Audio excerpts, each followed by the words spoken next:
Assalamualaikum warahmatullahi wabarakatuh.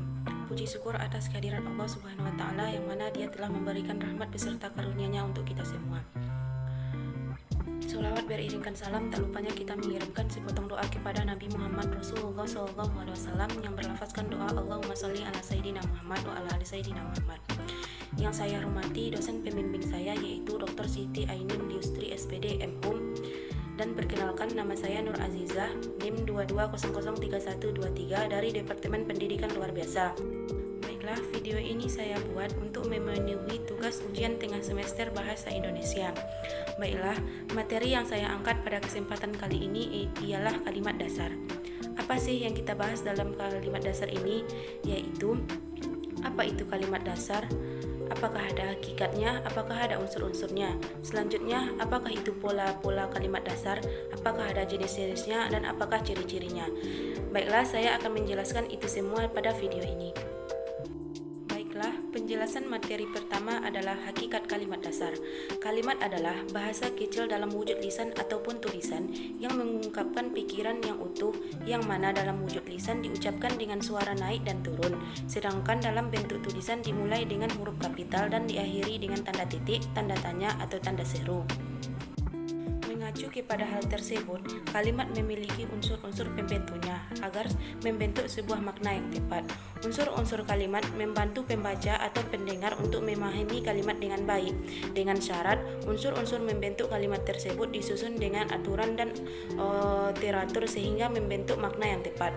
Masing-masing unsur memiliki ciri-ciri yang membedakan aturan unsur yang satu dengan unsur yang lain. Sugono menjelaskan ciri-ciri masing-masing unsur kalimat sebagai berikut. Baik, unsur yang pertama adalah subjek. Apa sih yang dimaksud dengan subjek? Apakah ciri-cirinya? Apakah ada fungsinya? Ya, saya akan menjelaskan subjek itu apa. Subjek atau pokok kalimat merupakan unsur utama kalimat. Subjek menentukan kejelasan makna kalimat. Penetapan subjek yang tidak tepat mengaburkan makna kalimat. Beberapa subjek memiliki fungsi sebagai berikut. Yang pertama adalah membantu kalimat dasar, kalimat luas, kalimat tunggal, dan kalimat majemuk. Memperjelas makna, menjadi pokok pikiran, menegaskan atau memfokuskan makna, memperjelas pikiran ungkapan, dan membentuk kesatuan pikiran. Ciri-ciri subjek yaitu 1. Jawaban atas pertanyaan apa atau siapa. 2. Berupa kata benda atau nomina atau frase nomina. 3. Disertai kata itu. 4. Didahului kata bahwa. 5. Disertai pewatas yang.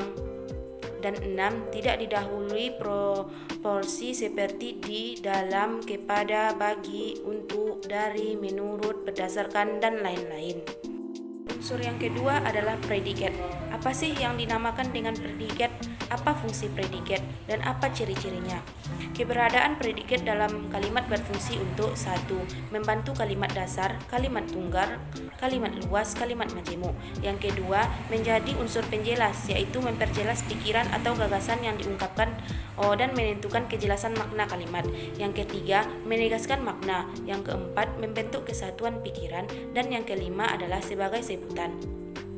Ciri-ciri dari predikat yaitu yang pertama adalah jawaban atas pertanyaan mengapa atau melakukan apa atau bagaimana.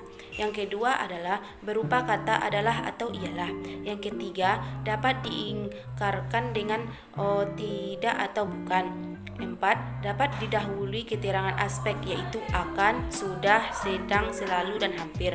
Yang kelima dapat didahului keterangan modalitas yaitu sebaiknya, seharusnya, seyogyanya, semestinya, selayaknya, dan lain-lain. Yang keenam adalah predikat dapat berupa kata atau frase benda, kerja, sifat, atau bidangnya.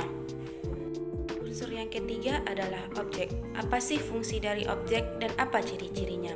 Pada kalimat, objek berfungsi sebagai 1. Membentuk kalimat dasar pada kalimat predikat transitif.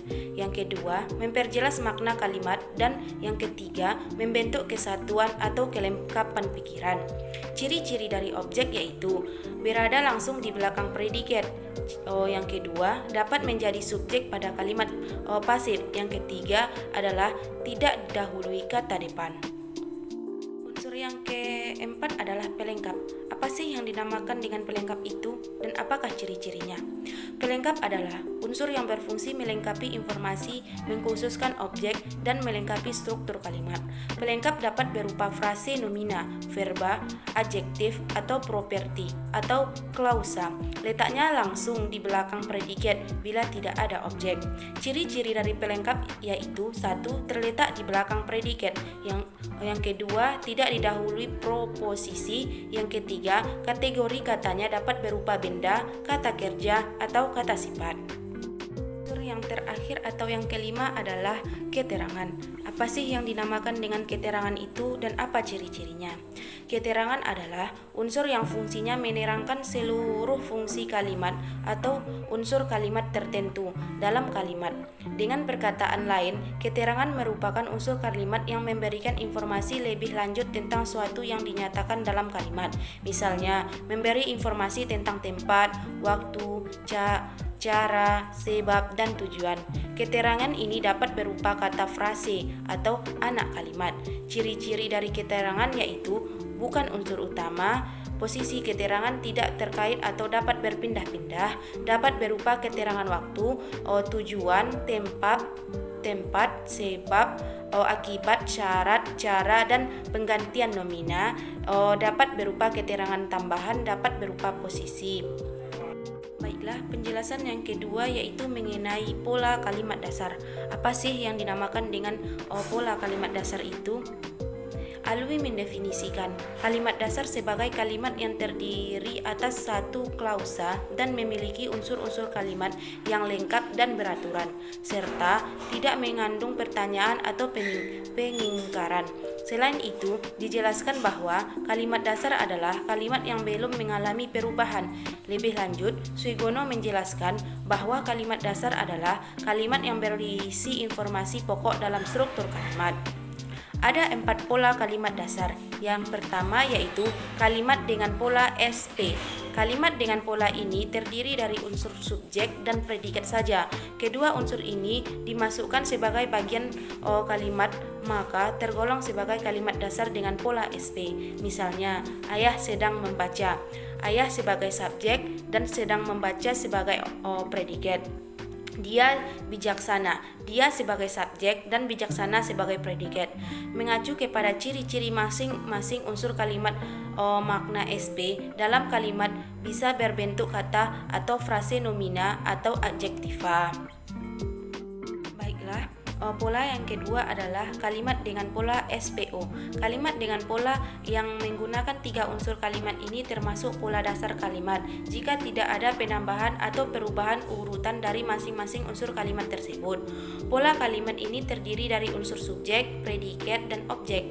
Jenis kata pada masing-masing unsur terdiri dari kata frase, nomina, atau verba. Misalnya, mahasiswa itu sedang mengerjakan tugas akhirnya. Mahasiswa sebagai subjek, sedang mengerjakan sebagai predikat, tugas akhir sebagai objek. Yang ketiga adalah kalimat dengan pola SP pelengkap. Kalimat dengan pola ini terdiri dari subjek, predikat, dan pelengkap. Ketiga pola ini dikatakan sebagai pola dasar jika tidak ada perubahan urutan letak unsurnya. Misalnya, mata kuliah bahasa Indonesia dipelajarinya dengan tekun. Mata kuliah bahasa Indonesia sebagai subjek dipelajari sebagai predikat dengan tekun sebagai pelengkap. Baiklah, pola yang kelima dengan pola SP keterangan. Kalimat dengan pola ini terdiri dari subjek, predikat, dan keterangan. Unsur dari kalimat disusun secara teratur sehingga membantu satu kesatuan. Misalnya, mahasiswa sentra Tasik menari di Pandepo Fakultas. Yang kelima adalah kalimat dengan pola SPO pelengkap. Kalimat dengan pola ini terdiri dari subjek, predikat, objek, dan pelengkap. Kesemua unsur kalimat akan membentuk pola dasar kalimat jika disusun secara beraturan. Masing-masing unsur terdiri dari jenis kata yang berbeda tergantung pembentuk kalimatnya. Misalnya, dosen meminta mahasiswa lebih teliti. Yang keenam adalah kalimat dengan pola SPO-CAT. Unsur kalimat dengan pola ini terdiri dari subjek, predikat, objek, dan keterangan. Keempat unsur ini saling melengkapi untuk membentuk suatu kalimat yang baik. Misalnya, lelaki itu melemparkan batu ke jendela rumah dosennya. Baik, itulah penjelasan saya mengenai pola kalimat dasar. Jika ada kata-kata saya yang salah, saya mohon maaf. Saya akhiri dengan Assalamualaikum warahmatullahi wabarakatuh.